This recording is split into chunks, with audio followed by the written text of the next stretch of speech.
തിരുനാവയിൽ നടക്കുന്ന ആരതി ഉഴിയൽ ഇവിടെയാണ്. ആരതി ഉഴിയൽ ഇവിടെയുമുണ്ട്, അതുപോലെ തന്നെ എന്ന് പറഞ്ഞാൽ അവിടെയുമുണ്ട്, അവിടെയൊക്കെ ഉണ്ടായിരുന്നു. തിരുനാവമായ കുംഭമേളയെന്ന് ഈ കാണുന്നത് അതിൻ്റെ ജനങ്ങളാണ് ഈ പോകുന്നത് മുഴുവനാണ്.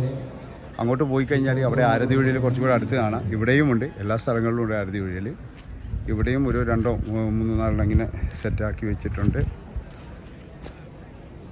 അപ്പോൾ ഇതാണ് കുംഭമേളയിൽ ഇപ്പോൾ സംഭവിച്ചുകൊണ്ടിരിക്കുന്നത്. ഭയങ്കര ജനങ്ങളാണ്, ഭയങ്കര ജനക്കൂട്ടങ്ങളാണ്. മൊത്തത്തിൽ എവിടെ തിരിഞ്ഞു നോക്കിക്കഴിഞ്ഞാലും ജനങ്ങൾ തന്നെയാണ്.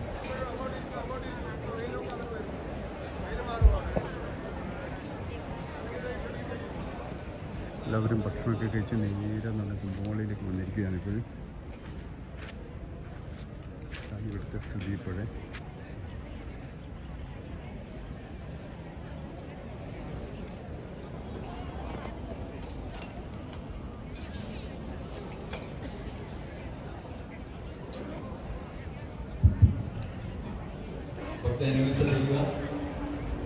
അന്നപ്രസാദ സമർപ്പണം. നമ്മുടെ തീർത്ഥാടന കാലങ്ങളിൽ എല്ലാ ഭക്തജനങ്ങൾക്കും അന്നപ്രസാദം സമർപ്പിക്കണമെന്നുണ്ട്. അതിലേക്ക് ആവശ്യമായ ധനസമർപ്പണം ചെയ്യാൻ ആഗ്രഹിക്കുന്നവർ ഈ കൗണ്ടറുമായി ബന്ധപ്പെടുന്ന രീതിയിലായി നമസ്കാരം.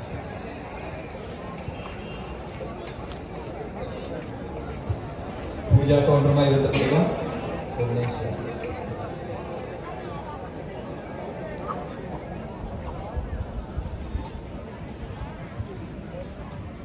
വീണ്ടും ഓർമ്മിപ്പിക്കുകയാണ്, നമ്മുടെ തീർത്ഥാടനം ഈ ഒരു പുണ്യകാലം അതിൻ്റെ ആ പരിശുദ്ധി നിലനിർത്തുവാൻ നമ്മൾ ചെയ്യേണ്ടുന്ന കാര്യങ്ങൾ ഒരു കാരണവശാലും തന്നെ പാഴ്വസ്തുക്കൾ നദിയിൽ ഉപേക്ഷിക്കാതിരിക്കുക.